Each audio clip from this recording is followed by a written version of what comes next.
Following breaking news this morning, the state Supreme Court has just issued a ruling on whether a recall can move forward against Seattle's socialist city councilwoman Kshama Sawant.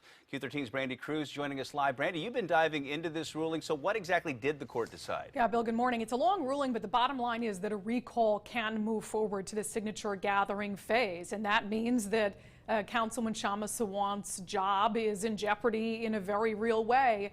We were talking about this morning that the state Supreme Court was considering 4 different accusations and whether those 4 different accusations each individually met the threshold for recall.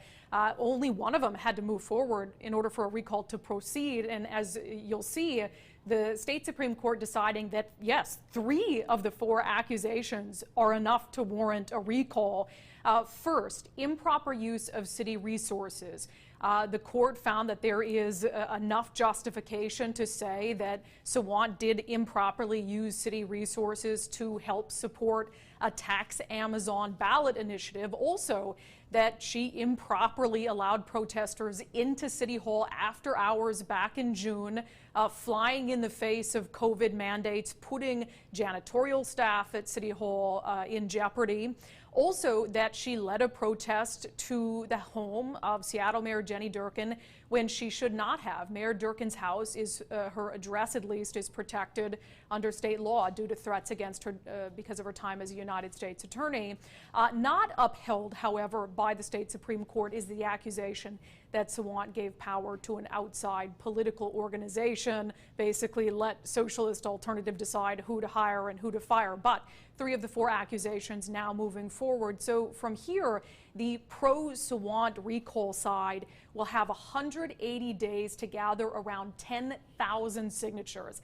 That's going to be a pretty easy task. What's likely to happen is they get enough signatures, and then probably in the August primary, voters only in her district, only in the 3rd district in Seattle, which is the area around Capitol Hill, will get to give an up or no vote simple majority as to whether they want her to keep her job or not. In the meantime, Councilwoman Sawant has been circulating a petition of her own online, urging people, take a look, to decline to sign. She's asking her supporters to declare that they will not sign on to the recall effort against her.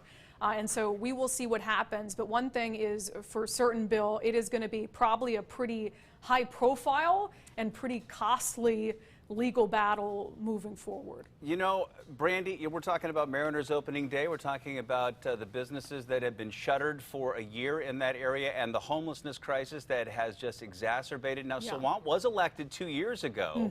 So the question remains, seeing what's happened in the time since, would voters really turn around and just kick her out that quickly? Well, there's a couple schools of thoughts here. One, you have to realize this is a district that has elected a socialist councilwoman for 3 terms. I mean, this is by far the most progressive district in the city, and they are the ones who get a say in this. But at the same time, Bill, she only won by a little bit. She won by 52% of the vote in 2019. And think about, as you said, everything that's happened since then. She's been the main backer behind some of the most controversial policies in the city, including defunding police.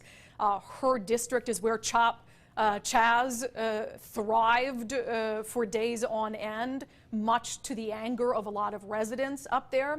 One other thing I want to note, you know, we've been looking really quickly at the money that the pro-recall side and anti-recall side have raised. Sawant's raised more money to defend against a recall, but the vast majority of that money comes from outside of her district. The other side, the majority of the money they've raised comes from voters in the 3rd. I'd be really interested to hear from folks who voted for Sawant 2 years ago and what they think now. Those are and I guess people we'll we'll find be out at the tracking ballot down. box, Yeah. right? Okay, Brandon.